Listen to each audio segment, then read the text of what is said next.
In the shadows of the Allagash Wilderness, a chilling tale emerges that challenges the fabric of reality.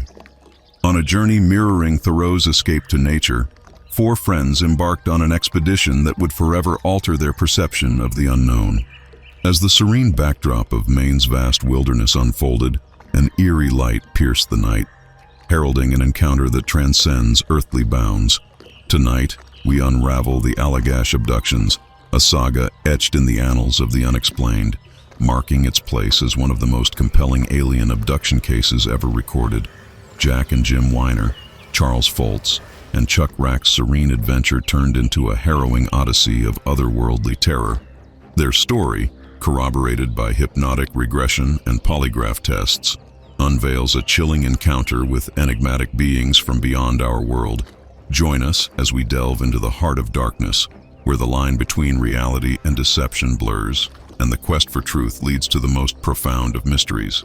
This is not just a tale of abduction, but a journey into the psyche of the unknown. What truths lie hidden in the Allagash Wilderness? Tonight, the veil lifts on the Deceptive Reality Podcast. Hello, and welcome to another episode of the Deceptive Reality Podcast. My name is Nick, and with me, in his ghostly best, is the sagacious bird. Oh, I'm very sagacious. Have I used that one before? I actually don't think so, and I also don't think so either. I do not know what that is. Well, you should though, because it means you're wise. Oh, yes, we're still lying to the folks. Yes.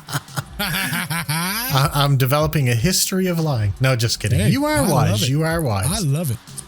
You know, when it comes to wiseness, okay, I would put myself at about a 5.5 out of 10. Really? Only that much? Because I'm not super old yet, Nick. I'm still learning. I'm still adapting. I'm still sniffing in the earth, Nick. Still a young pup, a spring chicken. That is true. I was editing our video for what will come out would have came out a month ago when this comes out. Oh. But my favorite part is at the end of part 2. So it'll be 3 weeks.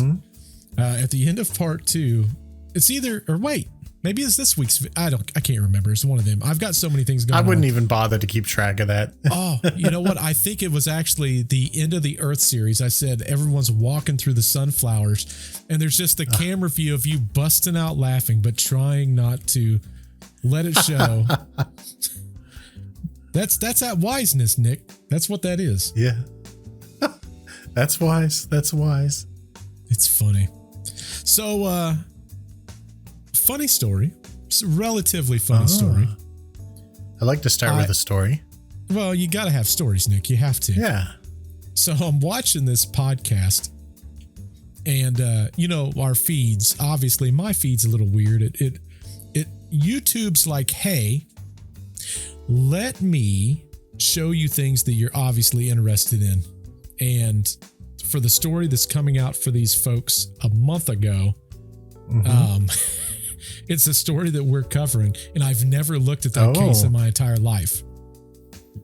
Oh, now, for anyone that doesn't know, it's based on the Stranger Things story. Yeah, that was a fun one. It was. I remember into the distant past.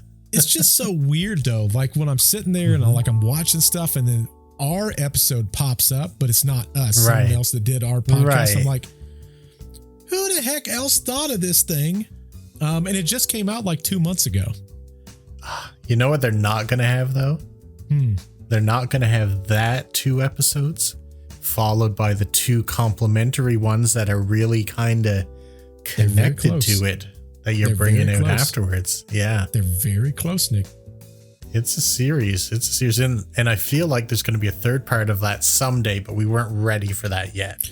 No, because that's a big topic. I know what you're talking about, and that's a big one. That's a really, really big one. I actually know what my next one's going to be.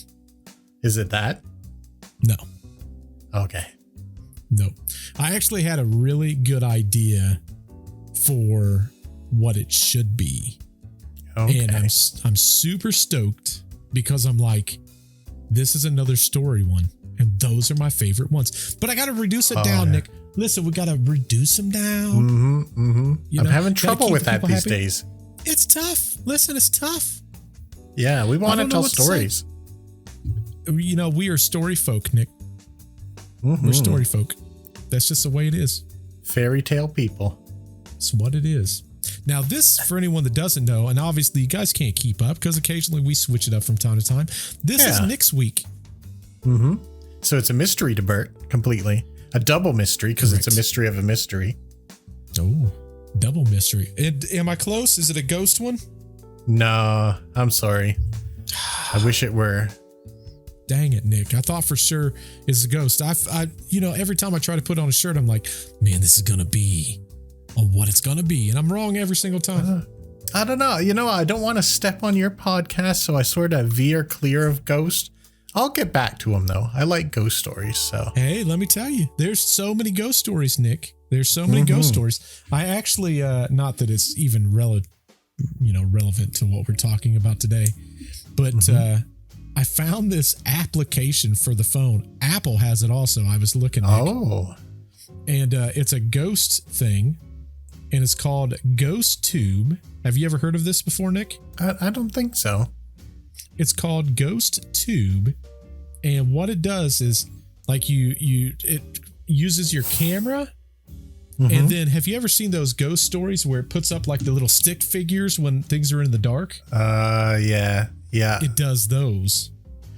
I think I've sort of seen that kind of thing in the past. Like it's like augmented reality kind of thing almost. Yes, but it shows the stick figures where the ghosts are. So now I'm constantly looking for ghosts, Nick. I go, was that a ghost? Well, they should be everywhere. Think of all the people that have ever lived and are not living now. Like they're probably crammed shoulder to shoulder around here. They probably are. There was again, I'm not going to go too deep into all of this, but I actually heard Joe Rogan say, and I'm going to look for this, that apparently Bob Lazar said that aliens are in a dimension that falls eerily close to ghosts. This is exactly your theory on this, really. It is, which is crazy because I just heard Joe Rogan say that last week. But he says apparently, and he was talking to someone else. It wasn't Bob Lazar he was talking to, but he said that Bob Lazar, and for anyone that doesn't know, I've been saying this since darn near 4 months, 5 months, something like that. Oh, yeah. Yeah, easily. And this Bob Lazar thing just came out, or this Joe Rogan Bob Lazar episode that talked about this came out like last week. Is a short from a interview he just did like a week ago. But apparently he said that off of camera, Bob Lazar told him that when you die, your soul apparently goes into wherever it goes into, and it almost dips into that same dimension as like an alien would. Interesting. So they probably see ghosts too then. I mean, maybe clearer than we do. So, yeah, maybe. Who knows? I don't know. That's what's the fuel in their ships. They use ghosts. It could be. This is getting near Scientology stuff. It really is. Listen, we could probably start our own religion at this point, Nick. Yeah, we just need a big boat and we're all set. Big boat. Million-year contracts. Listen, maybe we stop this podcast and just start our own religion. Yeah, well, we could do it right on here. Who wants to sign up? Call our 1-800 number now. Correct. 1-800. We need a name for our religion, Nick. 1-800 ghost ship. We can't use Hell Bop. Oh, yeah. Remember the old Hell Bop? Oh, yeah. Well, I mean, I don't remember it, but I remember the story of it. I remember it. Yeah. I think it was 90s, was it not? Yeah, I don't think I was super on top of weird cults at the time, to be honest. I was, and here's why. There used to be a truck. It was like an RV, and it was parked in a parking lot, and it had a big comet going across it, and then apparently all the scripture stuff. Oh, and yeah. Then it talked about whatever that alien that was supposed to take everyone. So were they recruiting in your neighborhood? I don't know. Like, was that actually, well, surprisingly enough, this was at a Walmart parking lot. So oh, well, that's the place to get people, I think. I mean, listen, for the old help bop, apparently Walmart's where you go. But yeah, it was just a big RV. It was almost as though, not necessarily that they was recruiting, but almost like, this is what we believe. You know? Oh, yeah.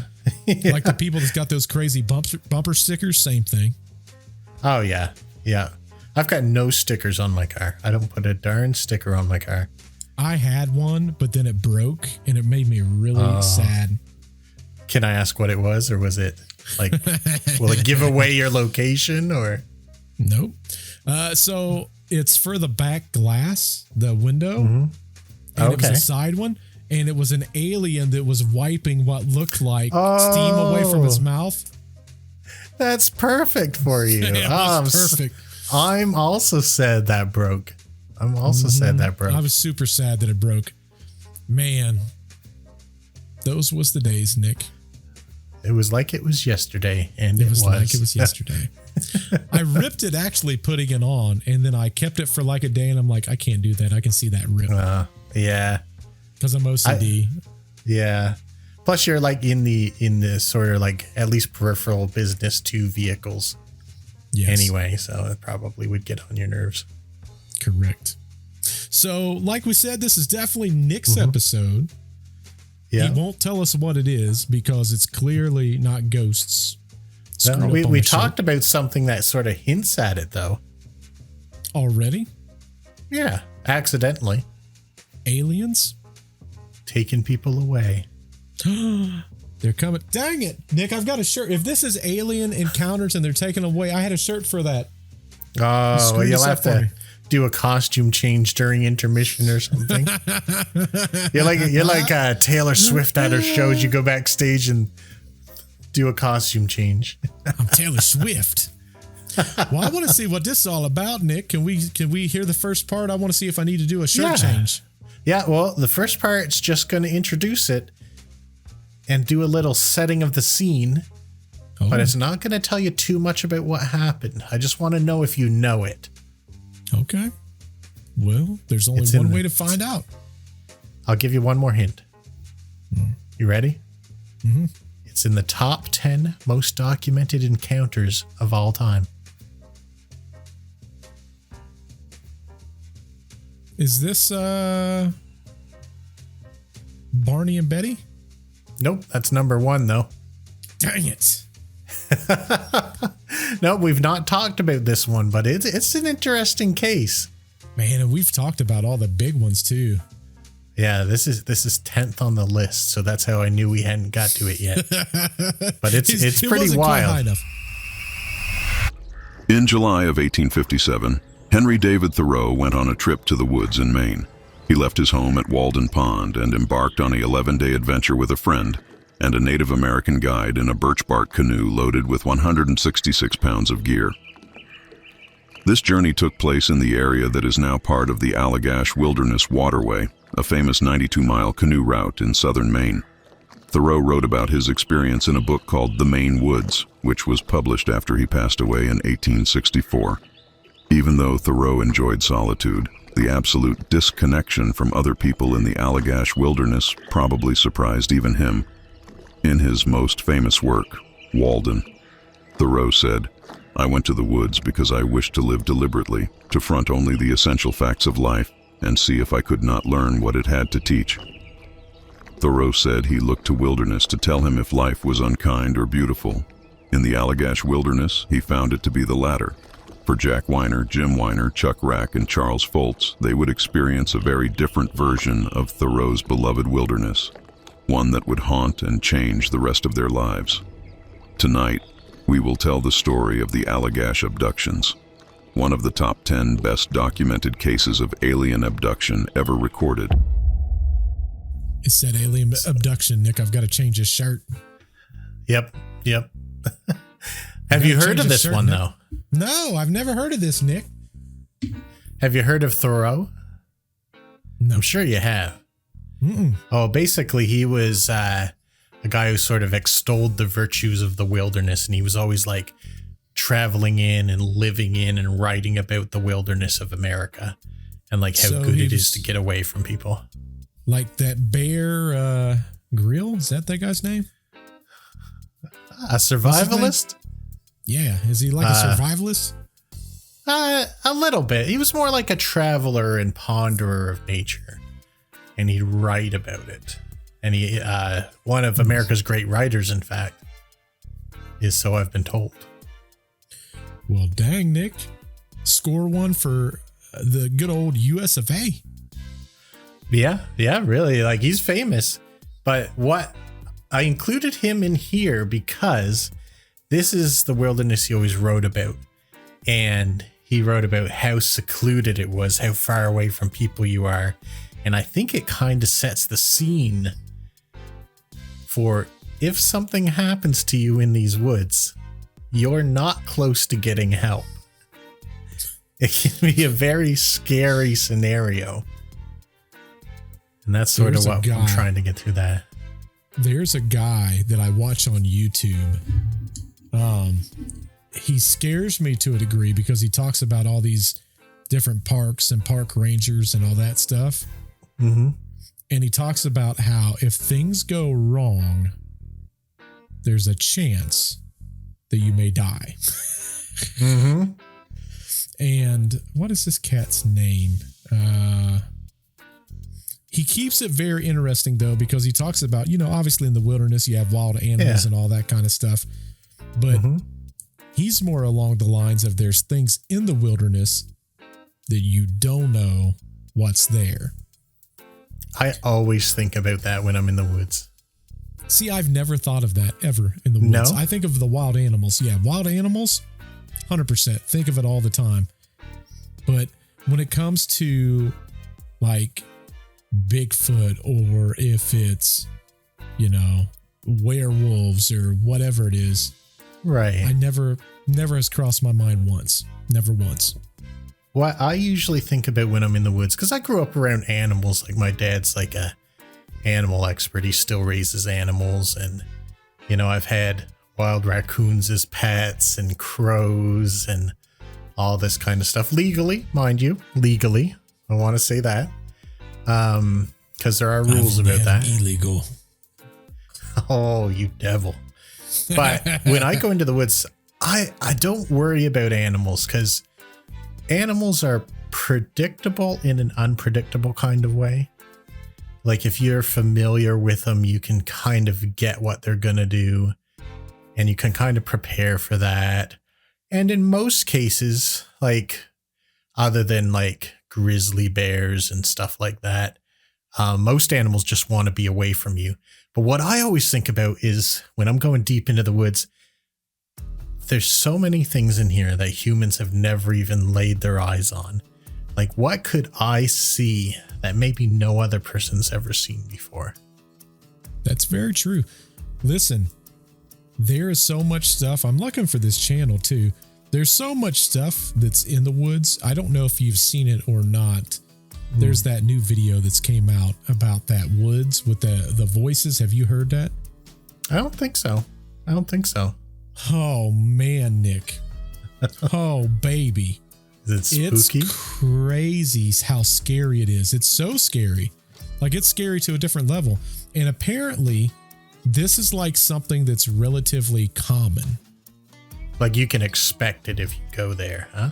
Yes. Like if you kind of know roughly where to go in these woods, you'll find it. But it's this group of guys, they're hunters.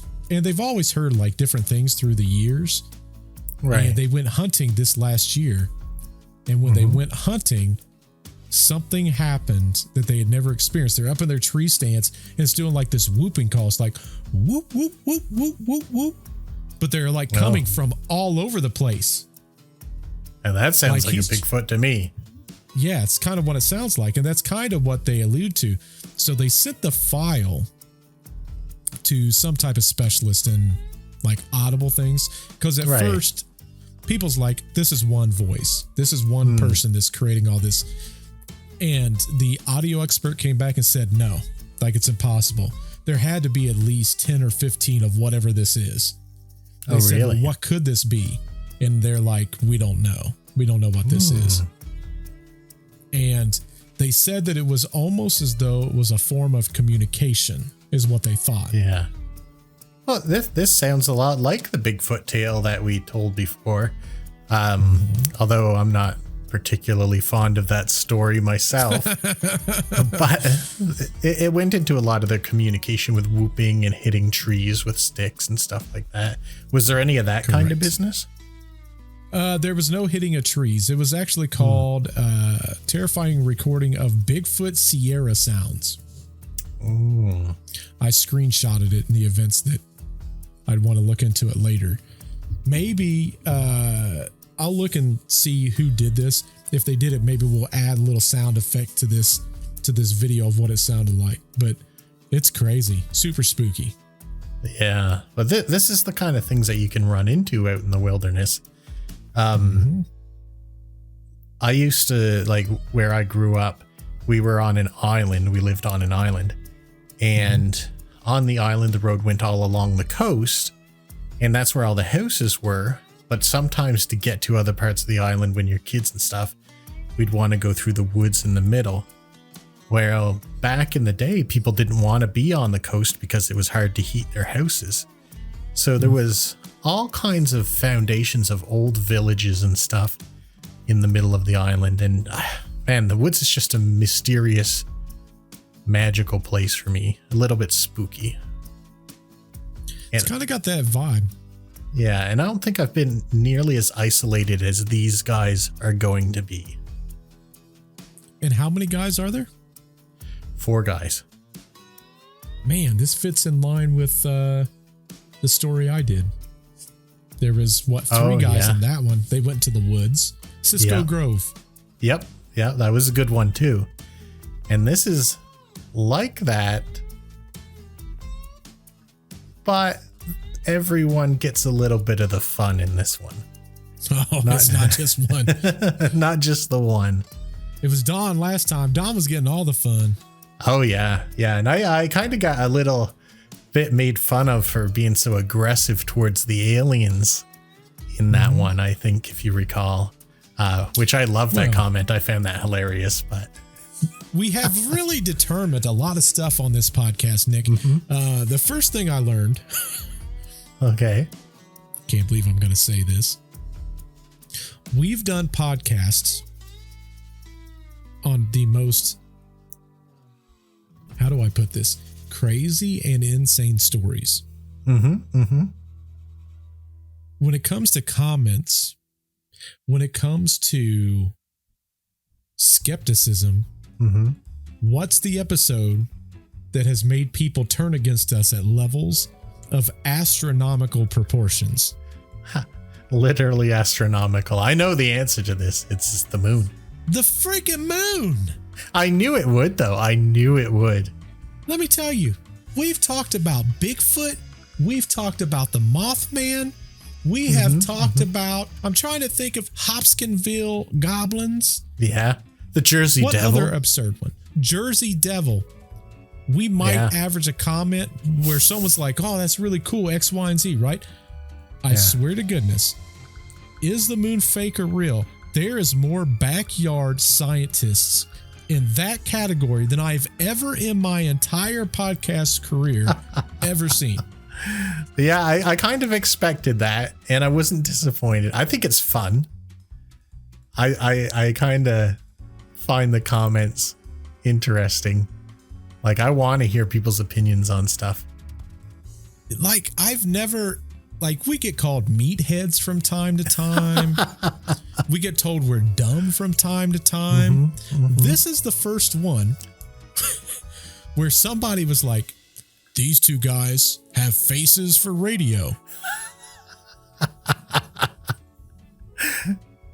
In all fairness, I've said that about myself on an episode, so I'm not, I can't disagree. Speaking for myself, I can't disagree with that.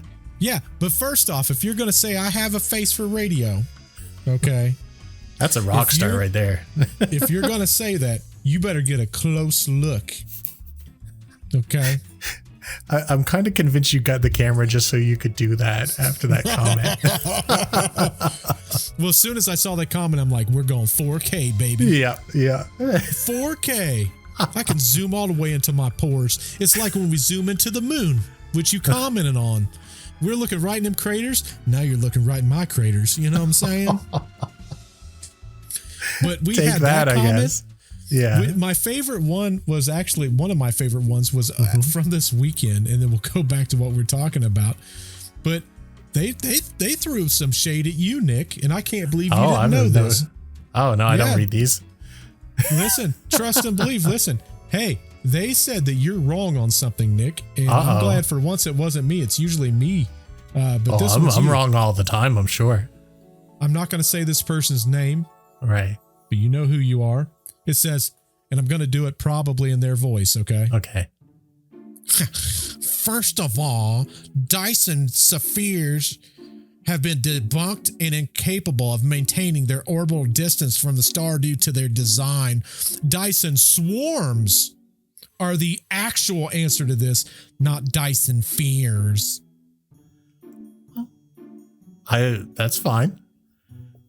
I didn't know that, and I do now. you know, that's how Nick responds, okay?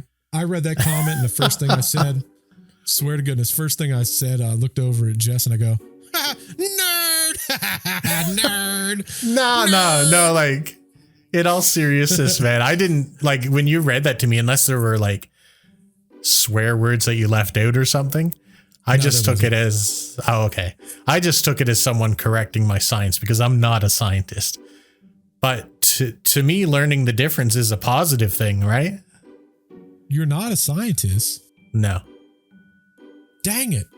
You would think that we are, the way all these people leave comments on the moon. I swear to goodness, I'm curious going forward what kind of comments we're going to get on these other videos, because I'm like, we have legit done podcasts on the Mothman. Yeah. And all the comments are like, that's crazy, or whoa. We do one on the moon, the scientific portion of the moon, mind you. And people's like, that's not true. That's not. I had multiple people tell me the moon does not rotate. Got a lot of opinions on things.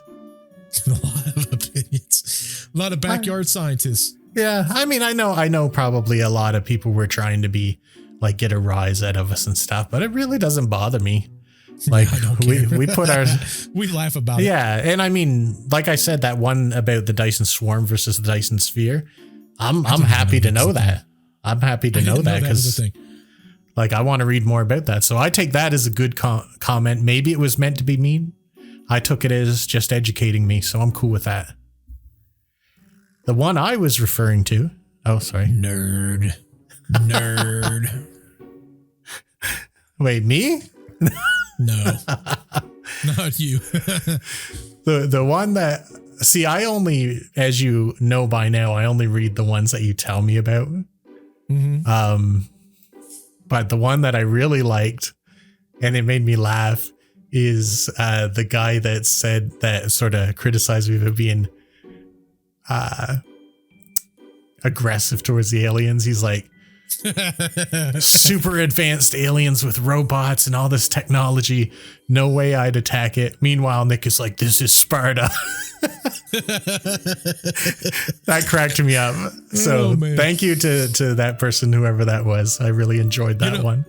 The funny thing is I read some of these comments and I have to laugh. There was actually there was a guy on TikTok, and I laughed pretty hard at this because I got some information incorrect, I believe. Yeah. Oh, it was about the, you know how I said when you walk on the paint and then you move and then it dries, that's how far the moon moved. And I based that on a YouTube scientist that told it. And he goes, what paint are you buying? This 1.5 inches. And I'm like, bro, you wouldn't understand. Like, this is some high-end paint I've got going on here. And then I said, to be fair, I heard this from a YouTube scientist, and it was me listening. So there was a lot of room for error. And then we both just laughed about it in the comments. Yeah. No, you know what you could say? It's the landlord special where there's 42 layers of white paint on everything to hide stuff. That is true. That is true. Yeah.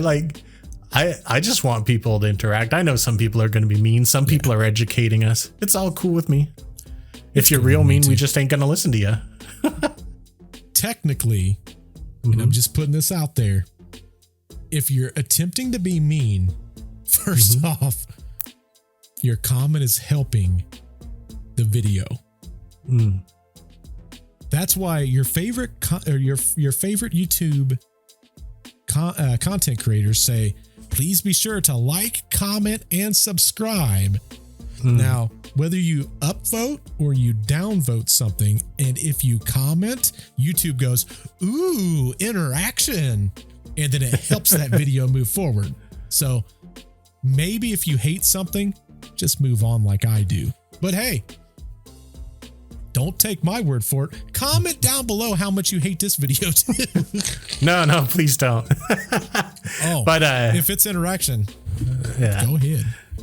I'm going to once this video gets posted, because I told you earlier I mangled my beard and now it's really short. I'm going to go on there and say, Nick, your beard sucks.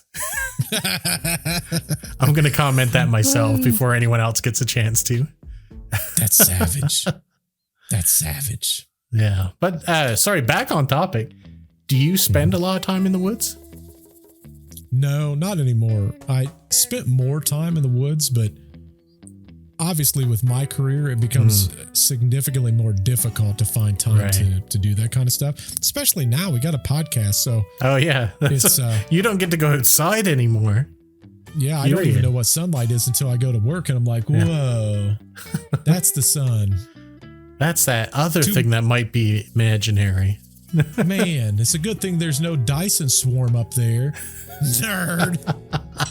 Just saying. Oh, you're savage. You're savage. Yeah, I know. I don't get to spend as much time. I used to. I've got great stories in the woods, but nothing. No time probably in the last 10 years, probably. Yeah. Anytime I get a chance to go in there, I'm expecting it to be spooky. And most of the time it's not. Well, I think it only gets really spooky when it's like nighttime or near nighttime. I think, and that's because you can get turned around so easily in the woods at night. Yeah. Well, I mean, I'm a ginger, so that's the time I'm out there. I can't go out in the sun, so I'm mostly out there at night. That's fair. That's fair right there. But especially deep wilderness, if something happens to you, you're pretty much on your own. That is true. That is true. And my guess, when it comes to this, I'm assuming they're all going to split up because that seems to be the direction we're going. The four guys, or do they stay all together? Well, you'll have to wait and see. But your assumption might not be right. Oh, okay. Well, interesting. Do you want to hear a little bit more? Does the alien take them for 6 days like the Bigfoot did? No. That's not going to happen. That Bigfoot was just crazy. He was a crazy one. He was a crazy one, along with the guy who told the story, I think. Yes, I do want to hear what happens next. Yeah. This is just a little more about their journey. I'm trying to paint a picture for you. So let's check this out. See what this is like. Jack and Jim Weiner were identical twins that had been sharing a house in a quiet suburb. Charles Foltz had also been looking for a house to rent and had met Jack, who alerted him to a house next door to the twins. Charles ended up moving in and soon began a close friendship with both twins. The twins also knew an experienced wilderness explorer named Chuck Rack, who invited them all to go on an excursion into the Allagash Wilderness and perhaps climb Mount Katahdin. The three friends jumped at the chance for this perhaps once-in-a-lifetime adventure in nature. When the day arrived, they hired a bush plane to get to the waterway. Each trip could contain the pilot, 2 passengers, a canoe, and half their gear. On the first trip, Jack and Charles were dropped off and began to load their gear into the canoes. The plane took off and about an hour later returned with Chuck and Jim. Before setting out further into the woods, they had a good night's sleep at T. Lowe's Landing, a popular first stop. On the second day, the group headed up Chamberlain Lake. Unfortunately, they had met a strong headwind as they traveled, which caused them only to make half the distance they had planned. The inexperience of Jack and Jim in canoeing also played a part, but the group were not in a terrible hurry and decided to make camp at Gravel Beach near Mud Pond. The wind proved to be too much at the campsite they had chosen, but they had noticed another group had set up camp on the other side of the cove and seemed to be doing well. They decided to pack up and share the site with the other group in the shelter of the cove. While setting up camp, the second group asked them if they had seen two boys, aged 18 or 19, that had gone missing from their group. They had expected them at the camp hours ago. The group had indeed seen the boys. They had been ahead of the group, and it was worrisome that they had not reached the camp in the cove long before their group had, especially considering all the time they had tried to set up the first camp. More concerned than ever, both groups lit fires as the sun set in hopes the boys would see them and use them as beacons to find their way. This may have been a prelude of the strange events to come. As the groups threw the last logs on the fire, they noticed a slow but steady bright light moving horizontally across the lake. Neither party had seen anything like it. So, just to recap this, they got their planes in. They had to make two things just to get to this point.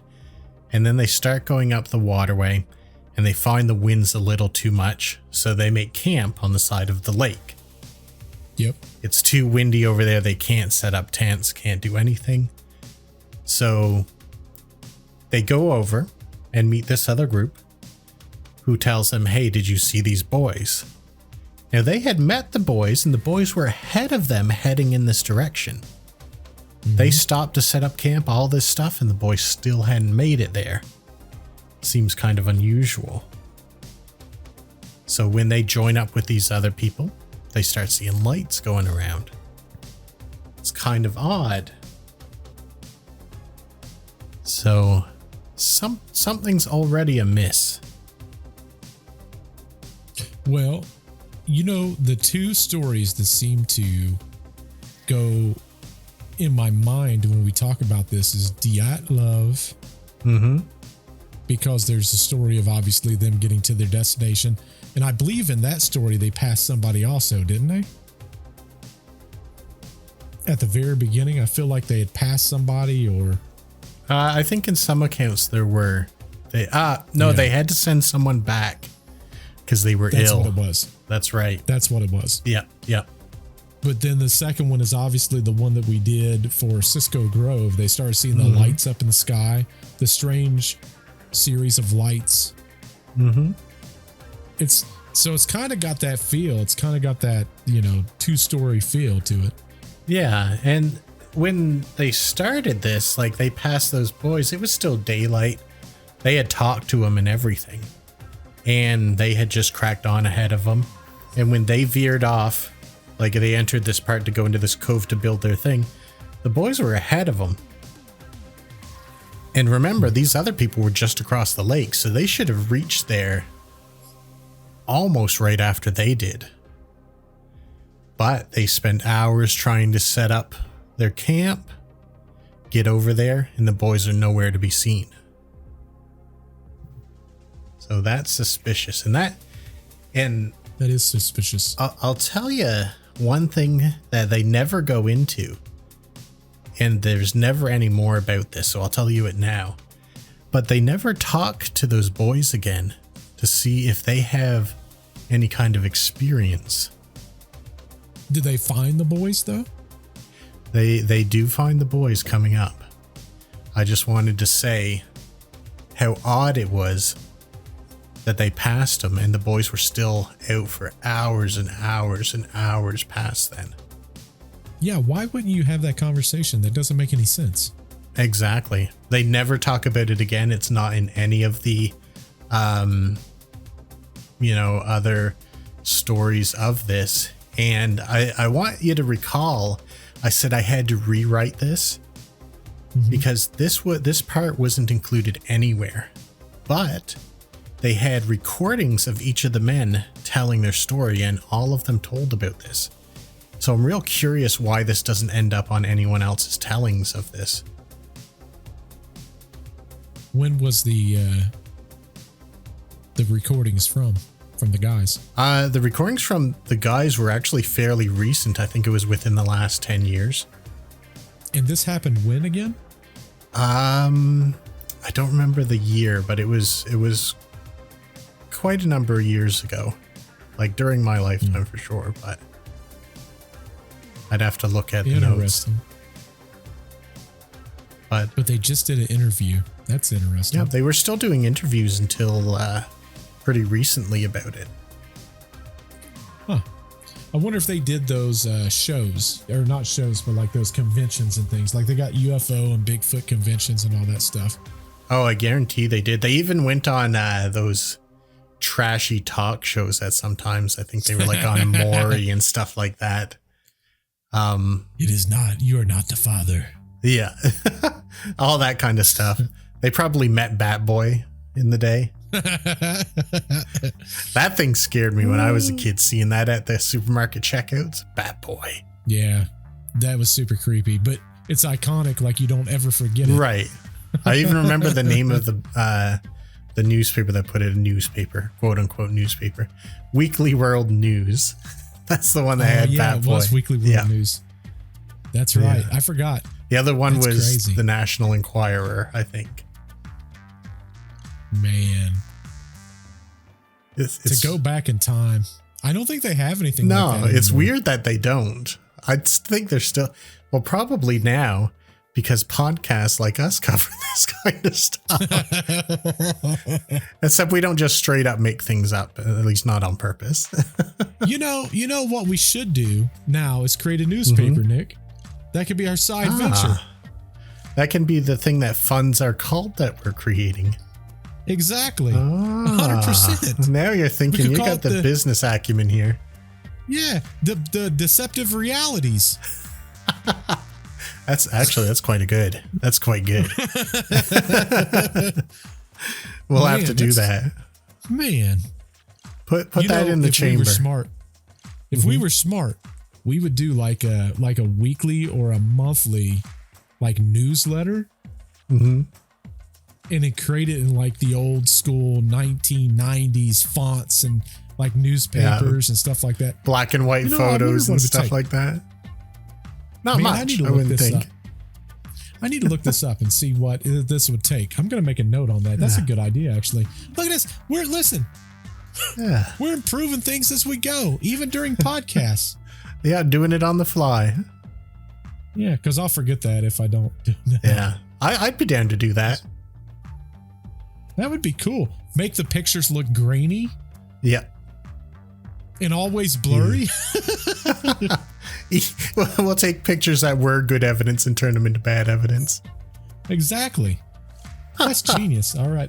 I saved that. We might do that. Yeah, that might be a good idea. Always thinking. Man.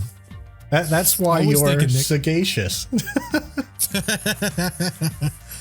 Listen, sometimes you just gotta have that it factor, Nick. Yeah. That's what they call it. Yeah. It's crazy. So they found the boys. They did not talk to the boys. They're still doing interviews.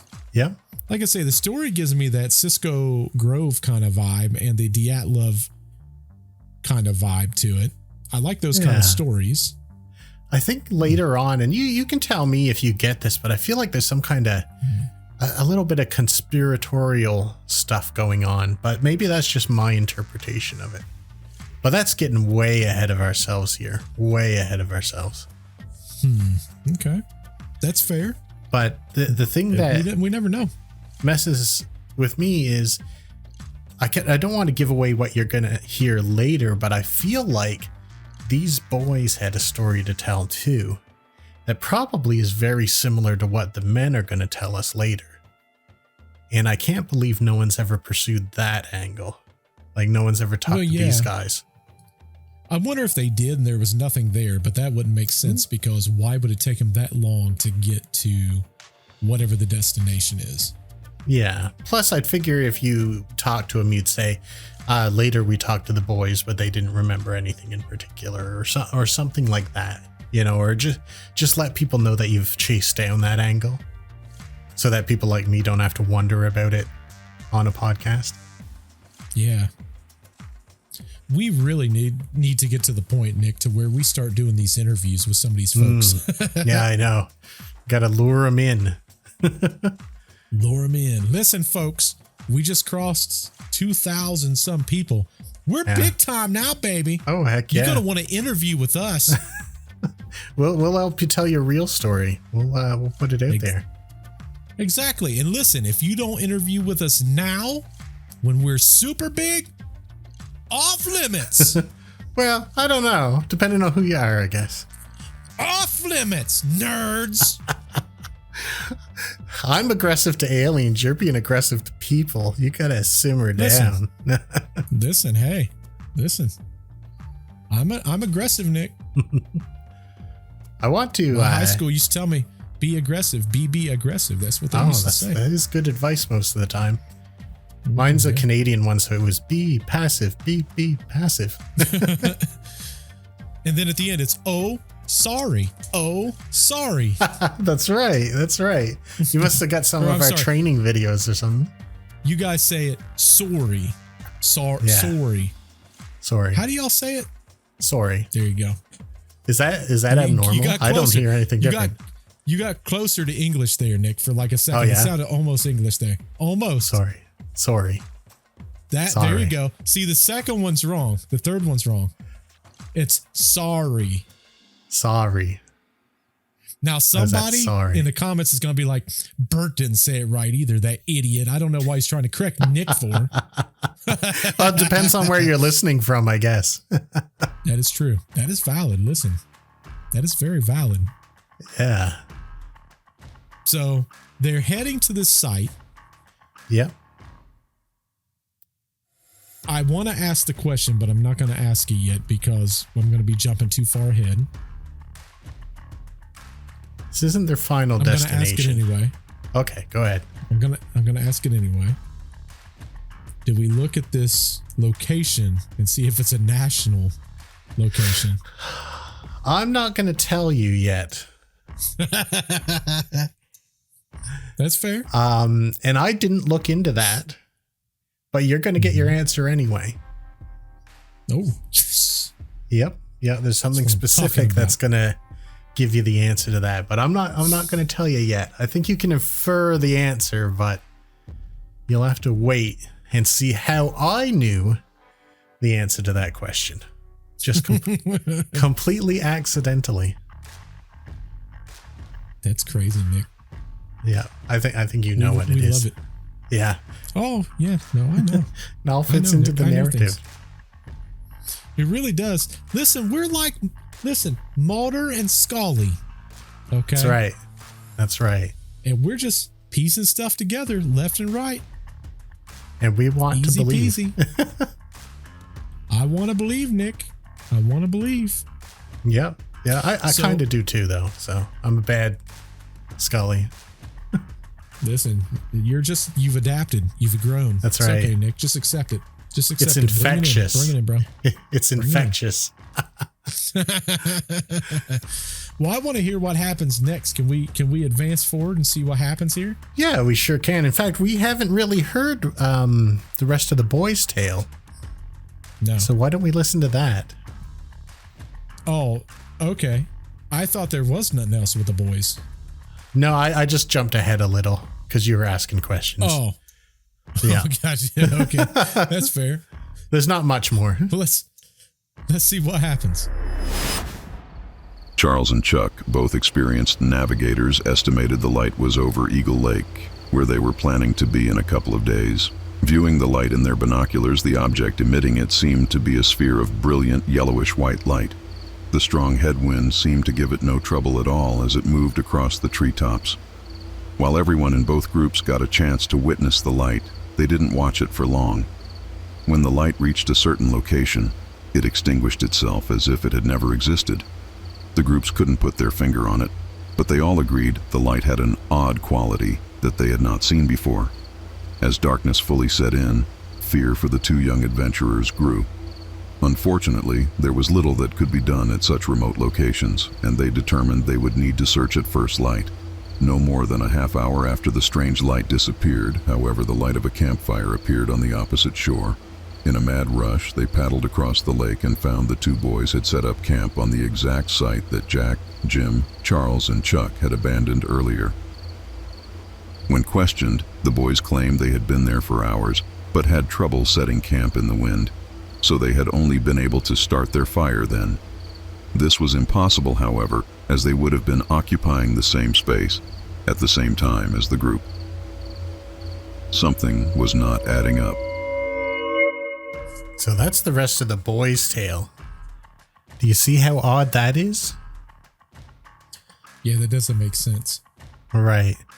So as far as the boys recalled, they'd been there for hours, setting up their camp, drying in the wind.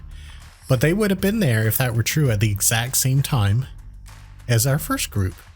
And neither of them crossed paths.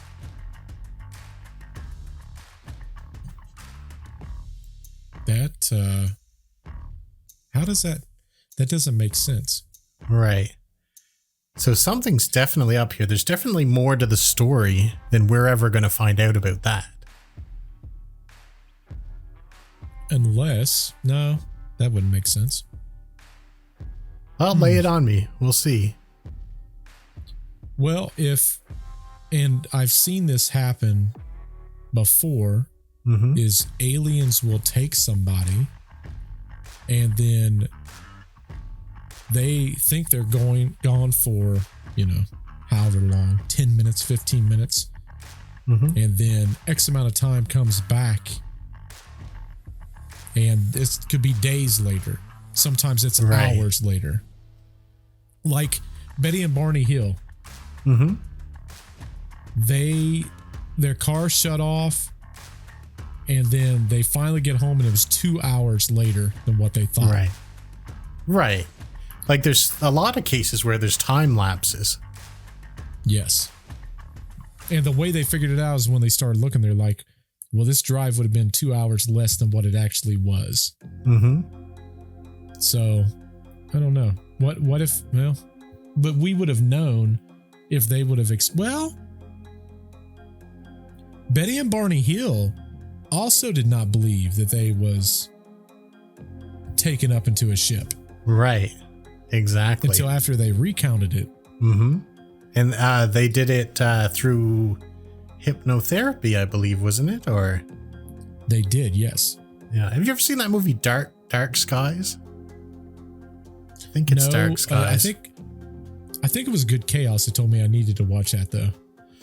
I can't remember if it was Dark Skies or another, or was it The Fourth Kind? It was The Fourth Kind, maybe. Well, in any case, it's about this woman that moves to the Arctic or Alaska. That's where it is. And I guess she's a psychologist or whatever. And in Alaska, there've been all kinds of people disappearing. And she starts doing hypnotherapy on them and finds that they've been abducted and all this kind of stuff. Like a lot of people find out about this through hypnotherapy, but a lot of people claim it's a pseudoscience. It plants memories. Like, what's your thoughts on that? Here's the thing. I think that science a lot of times will throw salt into the eyes of people because they don't understand it. Right. But like, let's use, for example, like I started watching this scientist guy. Okay. Bill Nye the Scientist guy? Scientist. Yeah, he's a YouTube scientist. So don't put a lot of grain of salt in this, nerds. But what he was talking about was Close Encounters of the Fifth Kind. Okay. Which I didn't know anything really about the fifth kind. But the way he explained it is, we deal with Close Encounters of the Fifth Kind often. Oh, really? but it's usually under what's the words? How did he exactly say it? It's from certain people. And this guy is like who's the one guy? The guy that wears the glasses that has the interesting he's got like red hair. He's freckly. Me? What's that except guy's with glasses? It kind of does sound like you a little bit. He's like a UFO guy. He's a big UFO guy. I can't believe I can't think of his name. Yeah, I can't think of it off the top of my head. But he talks about all this stuff, and what he basically says is that there's so much to all of this that we don't understand, especially when you're looking at UFOs, and he explained it, and apparently he has a kill switch, which is interesting. He said that the reason he hasn't died yet is because if he was to die and it was of, for no reason, all this information gets released. I've heard of a lot of people doing that. Yeah, me too. Which reminds me, if anyone even thinks about it, I got a lot of information. You do not want to try it here, because I will release. Listen, people know if I'm gone, releasing it. That wouldn't work for me, and anyone who knows me knows that I can't do that, because I just forget to enter the code one day and it would all get released anyway. So it's not really much of a threat if I say that. Well, here's the thing. I also have a kill switch for Nick. Yeah. So, and I will release it. You don't want none of this. You don't want that smoke. You don't want this smoke, as the kids say. Okay, we're no cap over here. I don't even know what that means. Something about Fortnite. I'm not sure either. I think that means that we're not lying. I believe is what that means. Ask your kids later just to find out. Yeah, I probably need to. Somebody told me that we were capping, and I think that means lying. I think. I don't know. Someone tell us, please. I feel real out of touch right now. Well, if it's any indication of how much I cared about your comment, I didn't look it up. So,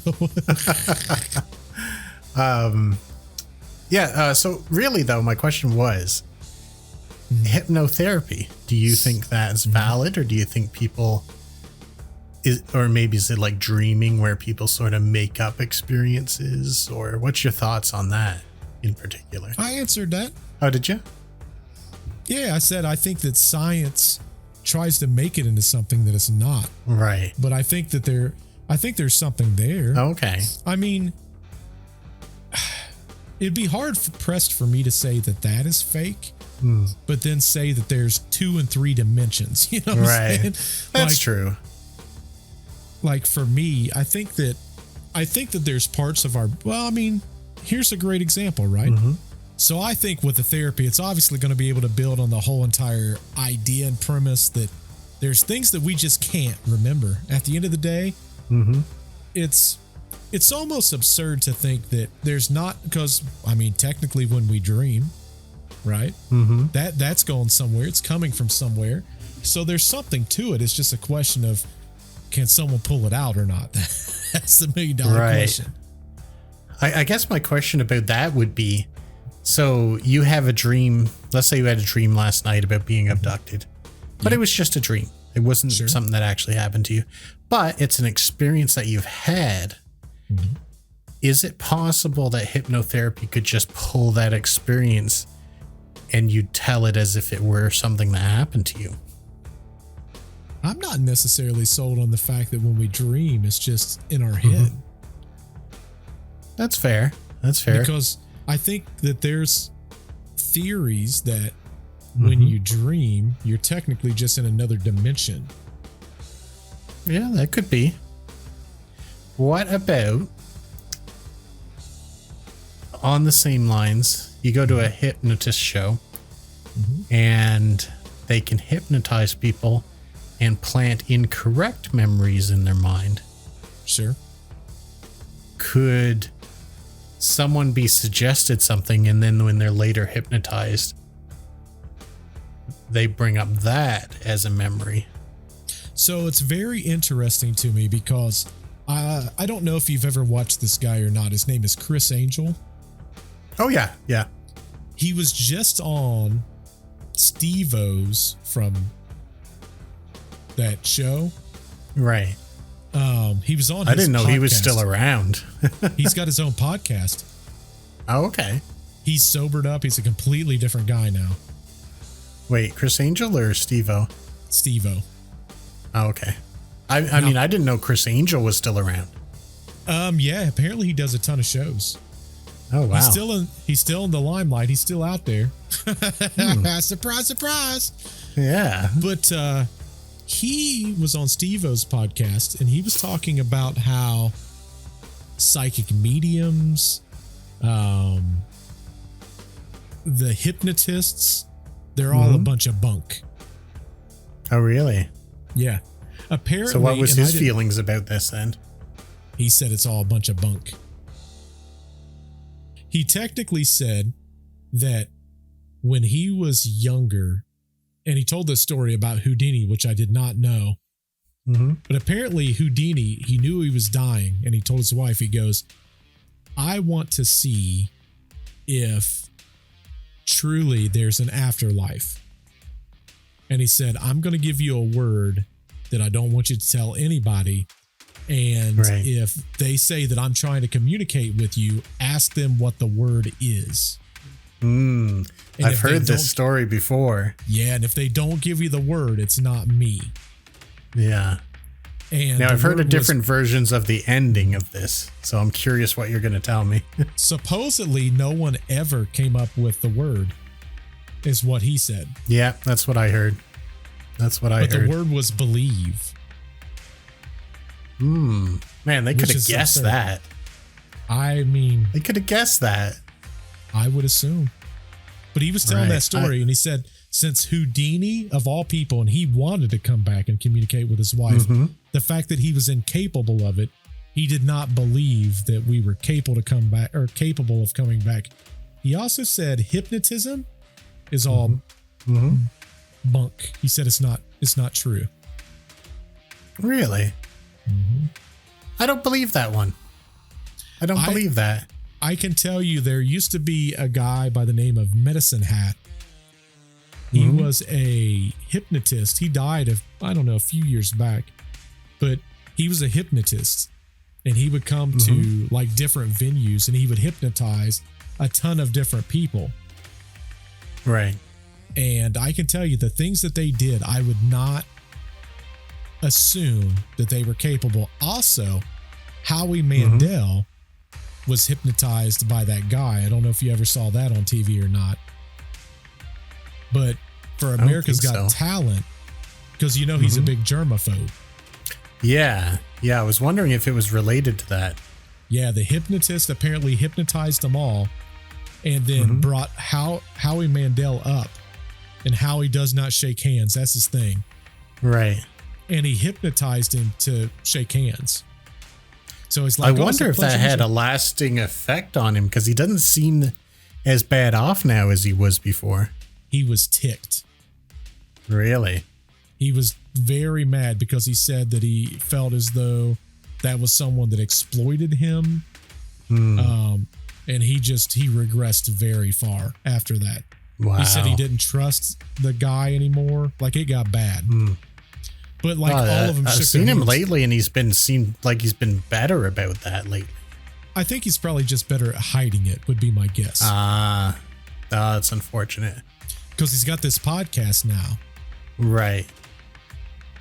So I feel like everyone has a podcast. Jack Osborne has a podcast. Yeah. Howie Mandel, Steve-O has a podcast. We got the best podcast. Yeah. I think we're tied for the best podcast. You know what I think the best podcast is? What? It's called Bad Friends. Have you heard of that? Is that the Burt Kreischer, Tom Segura? No, it's Bobby Lee and Bobby Lee and that redheaded guy. Yeah. That show is so mean to each other. They really are. It kills me.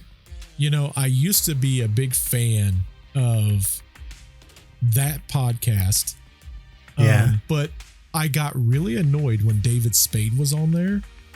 And I stopped listening to it. Oh, really? Yeah. Was it David off. Spade that annoyed you, or them, how their treatment of him? Bobby Lee apparently showed up an hour and a half late. I heard that. Yeah. For the podcast. And then like the way they play, you could tell David Spade was ticked off. He was very annoyed by it. Yeah. And I like Bobby Lee. That's the part that sucks. But there was something he's got problems though. He does. I totally get that. I don't know. It's not an excuse. I'm just saying he can be bad sometimes. Not. Yeah. It's definitely not an excuse. I don't know. It's one of those things where it's like if there's something that I just don't like, especially if I think it's like a character flaw, I have a tough time with it. Yeah. And I feel like his is a character flaw. Wait, we got a little off topic there, but I'll tell you another reason why I believe hypnotism can be real is my dad was a chain smoker. Yeah. He went to a hypnotist one day, never touched a smoke for 10 years after that. Not once, not even when he was drinking, and he likes to drink now and then. Not when under any circumstance. And then almost to that day, or maybe to the day, we don't know what day it was, but 10 years later, he picked it up as if he never stopped. What? Yep, just like that. He said that crazy. day he woke up in the morning and he was like, it had completely worn off, and he just started right back up where he left off. That is interesting. I wonder what would cause that. I don't know if it's got a time limit on it, or maybe the guy, that's how he gets repeat business, because it ain't cheap. That is crazy though. Yeah. 10 years. It was pretty wild. 10 years, and then picked it up as if he'd never stopped. That Like, is you know, absurd. you'd expect someone to ramp up again. Like maybe they'd have a smoke here and there. It was just right back to a pack a day. Just like that. That is crazy. I would not have assumed that would even be a thing. Yeah. I had always thought that the guy gives you 10 years and then he wants you to come back and get hypnotized again. Come on, That's what I thought it was. Yeah. Man. It's like planned, like when products, how they build them to break. It's like planned obsolescence. So he didn't have cigarettes there, clearly. Nope. Went out and bought a pack in the morning just as That if is crazy. it had been. Yep, just part of his, just like it had never stopped. It's like you paused here and you continued 10 years later. Unless we're really missing the boat here, Nick. I think I solved this. Oh, That's not your dad. he's an alien or an owl. It's an alternate dimensional dad. He flipped with another dimension. In a dimension where dad hadn't quit smoking. Yes. Interesting. He did go to a national park quite recently. He did? Yeah, a few times, I think. That seems absurd to me that after all that time out of nowhere, Yeah. just voila. Yeah. I don't know if you know this about me. I think you probably might know this. I was a smoker. Oh, I did not know that. Oh, you didn't know that? No. Yeah, for about 5 years, maybe a little more. And you just stopped cold turkey? Well, what I did was, and you can leave this in, this is all good things. Like I smoked for 5 years, maybe a little more than that. A pack a day. So pretty That's a pretty devoted heavy smoking. smoker. Yeah. And, you know, prices went up when I started. It was like $7 a package, and then it was like 15. And I was like, I don't want to pay this. So I said, I'm going to start vaping. Yeah. And so I started vaping, and, you know, I was just too darn lazy to do it, because there's all this stuff you got to do for vaping. Like at the time, you'd have to make these little coils, and you'd have to stuff cotton in it, and you'd have to pour juice in it. And so I vaped, and I was embarrassed every time I did it because you look like such a nerd. Like, no one should smoke. Let me tell you this now. No one should smoke. But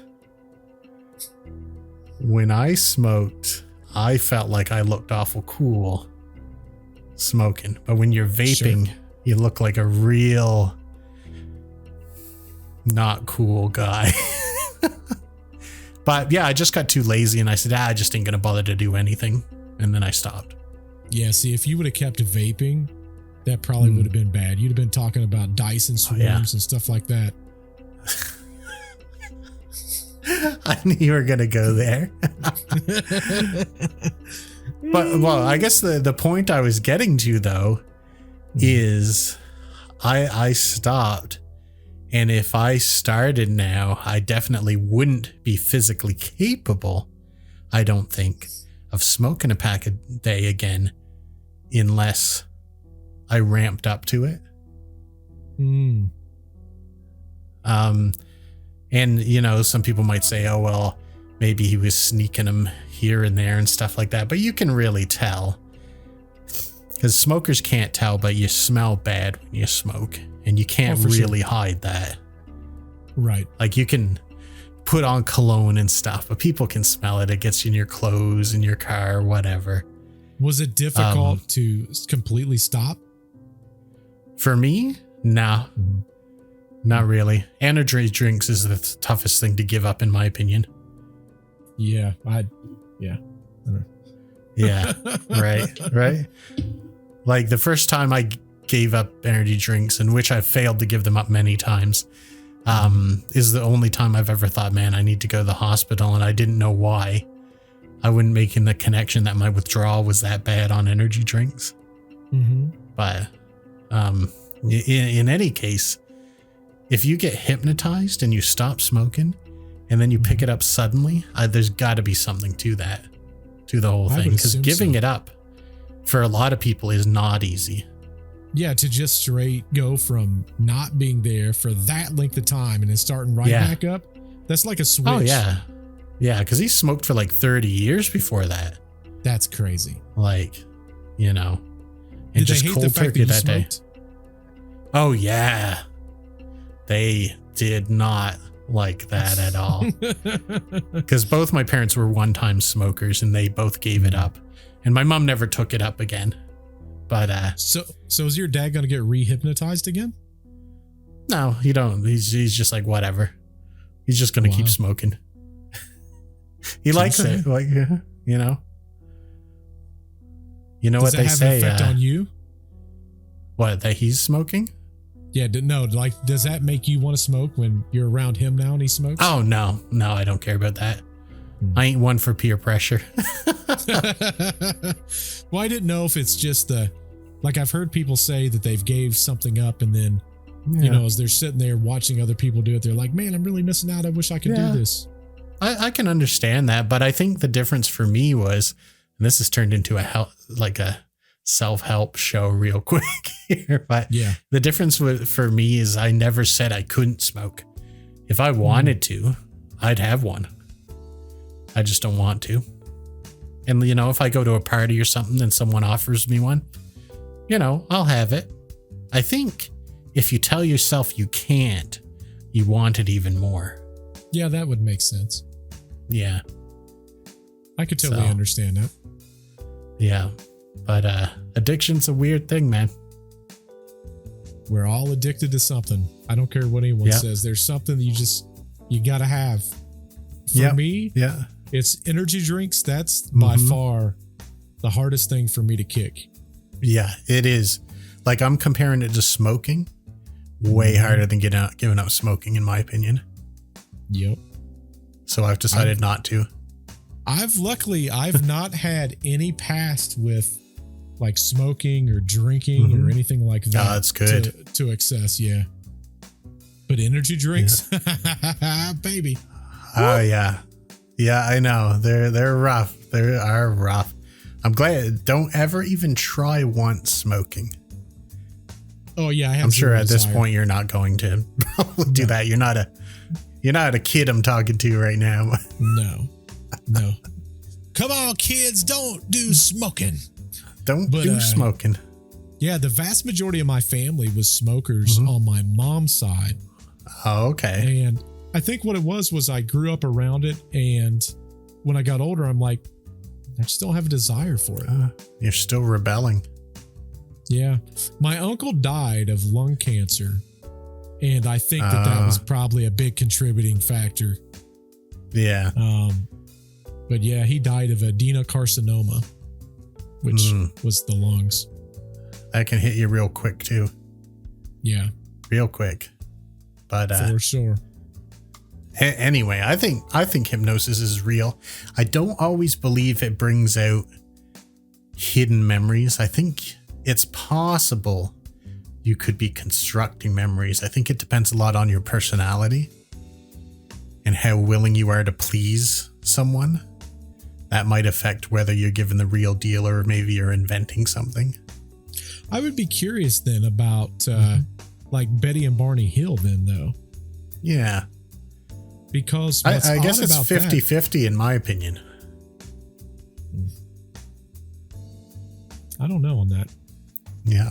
I don't know. Well, there's additional reasons that you should believe that are going to come along further into this. Well, my bad. But before we move go, forward? Well, I'd like to tell one more story before we Sure. did. And it's relating to the boys in the campground and how the time got messed up. Okay. And I'm not saying that I was abducted by aliens or anything like this, but I was involved in a time problem with someone else there as a witness one time. In one of my older jobs, we'd drive around a truck all over the lower part of the province here. And you always had two people. There was always you and a co-pilot, I guess you'd call it. So one day we had to go get the truck worked on. So we took it up to this garage. It was about a half-hour drive. And we left the truck there. And we took the car and we left. And we went and drove around town and stuff like that. And it got to be around closing time for the garage. And we never got a call from the guy who was working on the truck. So we try to call the garage. No one's there. So we go to the garage. It's all locked up. The truck isn't anywhere to be seen. It's a big truck. So we look all around the garage, all in his other parking lot. Couldn't figure anything out. So we find the guy's phone number at home. And my coworker calls him. And he said, "What are you talking about? You guys came and picked up the truck 4 or 5 hours ago." And we're like, "What are you talking about?" Like, we didn't. He said, "Yeah, you took it home." So the guy hangs up the phone and he says, "He told us that we come and picked it up 4 hours ago." And I said, "There's no way. We've been driving around town all this time. We clearly didn't. We're still in the car that we left in." Yeah. So he calls his wife, because that's where we park the car at the end of the truck at the end of the day. And his wife says, "Yeah, it's in the yard. The truck's in the yard." She said, "I heard it drive up and I heard someone take off. I didn't see who it was. I assumed it was you, but it was weird that you didn't come in and say anything." So apparently we had left it there, drove around, gotten a call, talked to the guy at the garage, drove a half hour up to the garage. One of us got out, drove the truck back to that guy's house. The other one of us drove the car back to that guy's house. We both got in the car and continued driving around town with neither of us remembering any of that.